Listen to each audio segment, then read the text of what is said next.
Donald Trump গত সোমবার দ্বিতীয়বারের মতো মার্কিন প্রেসিডেন্ট পদে শপথ নেওয়ার পর বাংলাদেশ তথা মোহাম্মদ ইউনূসকে দিলেন বড় ঝটকা, যার কারণে বাংলাদেশের অর্থনীতিতেও মুখ থুবড়ে পড়বেই। আর মোহাম্মদ ইউনূসের কী পরিণতি হয় তা জানতে গেলে ভিডিওটি শেষ পর্যন্ত দেখুন। ইউএসএইড, যার পুরো নাম United state agency for international development, এটি মার্কিন সরকারের অধীন একটি বেসামরিক বৈদেশিক সাহায্যকারী সংস্থা, যারা বিশ্বের বিভিন্ন নিম্ন আয়ের দেশগুলিতে আর্থিক সহায়তা প্রদান করে।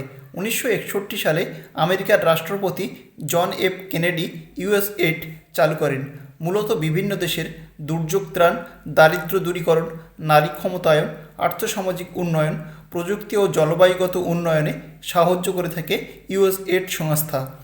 1971 সাল থেকে এই সংস্থাটি বাংলাদেশের বিভিন্ন সেক্টরে কাজ করে চলেছে।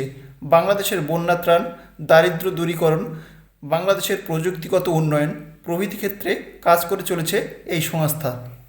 2017 সালে আগস্ট মাসে যখন বাংলাদেশ রোহিঙ্গা সমস্যায় ভুগছিল, তখন বাংলাদেশের অর্থনৈতিক কাঠামো একেবারে ভেঙে পড়েছিল। সে সময়ে ইউএসএইড সংস্থা বাংলাদেশকে 2.5 বিলিয়ন মার্কিন ডলার দিয়ে সাহায্য করেছিল।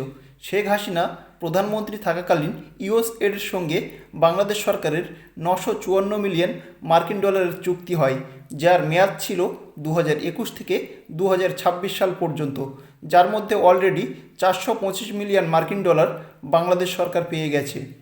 এমনকি 2024 আগস্ট মাসে হাসিনা সরকারের পতনের পর মোহাম্মদ ইউনূস বাংলাদেশের প্রধান উপদেষ্টা পদে বসার পর ইউএসএইডের কাছ থেকে 202 মিলিয়ন মার্কিন ডলারের সাহায্য চেয়েছিল।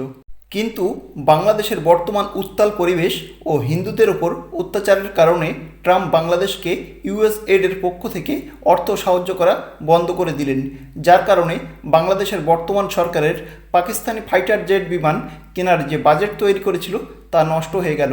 এমনকি ইরান থেকে ক্রুজ মিসাইল আনার পরিকল্পনা করেছিল ইউনূস সরকার, সেই পরিকল্পনাও ব্যর্থ হয়ে গেল। ফলে আমেরিকান ডলারের উপর নির্ভর করে বাংলাদেশ ভারতের বিরুদ্ধে যে যুদ্ধ পরিকল্পনা করেছিল তা ভেস্তে গেল ট্রাম্পের কারণে। প্রসঙ্গত 2022 সালে ইউএসএইড ইউক্রেনকে 12.4 বিলিয়ন মার্কিন ডলার দিয়ে সাহায্য করেছিল এবং রাশিয়া ইউক্রেন যুদ্ধ চলাকালীন ইউক্রেনকে 2023-24 সালে 20 বিলিয়ন মার্কিন ডলার দিয়ে সাহায্য করেছিল ইউএসএইড। কিন্তু ট্রাম্প ক্ষমতায় আসার পর ইউএসএইডের পক্ষ থেকে ইউক্রেনকে টাকা দেওয়া বন্ধ করে দিল।